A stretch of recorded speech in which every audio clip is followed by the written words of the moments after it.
Yes. You're losing, and you're a very bad loser, Minister Kelly, I have to say. Once upon a time, Cathaoirleach, not so very long ago, it was the government who seemed strong and the people who seemed weak. Then the anti-water charge movement came along. Now it is the people who seem strong and the government in waiting who seem weak. Weak, fearful and nervous of the people. And that is reflected in the emerging deal on water charges. Cathaoirleach, it is the hundreds of thousands of people who marched, the more than 750,000 households who are boycotting, and the hundreds of communities up and down this country that blocked meter installation. They are the ones who are responsible for forcing the coming suspension of water charges. And I would say to the government parties that your backtracking is a vindication of the work done by each and every one of those campaigners, and I want to congratulate all of them today. Now, we are for abolition, not as opposed to suspension. But let me say to Fine Gael and to Fianna Fáil that once this particular car is stopped, once the engine cools, you will have a bloody hard job starting the motor up again and getting this particular car back out on the road. In France, they say, what Parliament does, the street can undo. This refers to the power of the working class, the broad mass of the people, to make and break governments, to make and break unpopular and wrong government decisions. Cathaoirleach, that tradition is now taking root in this republic.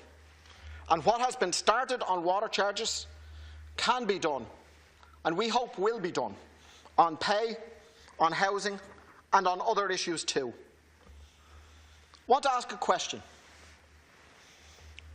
Who is making the concessions here this week? It's true that Fine Gael are being forced to backtrack, but parties that campaigned in the general election for the water charges are in a minority in this House. Parties who campaigned in the general election against the water charges are in the majority. And so, by kicking the can down the road, by keeping water charges on life support, it is actually Fianna Fáil who are making the concession. But why should that surprise anyone?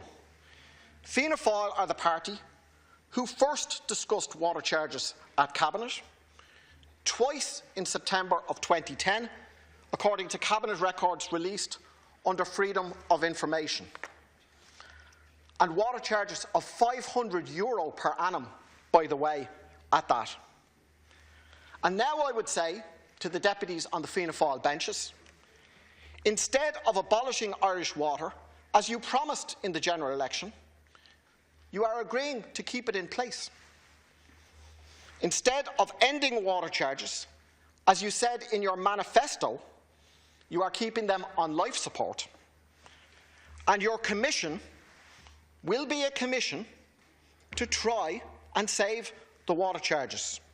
So, Cathaoirleach, I say to the people of this country, there can be no trust placed in not just Fine Gael, but also in Fianna Fáil on this matter.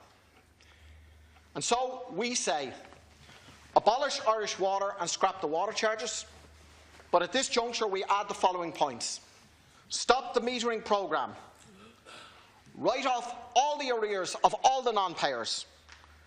Refund the monies of those who paid, often under duress.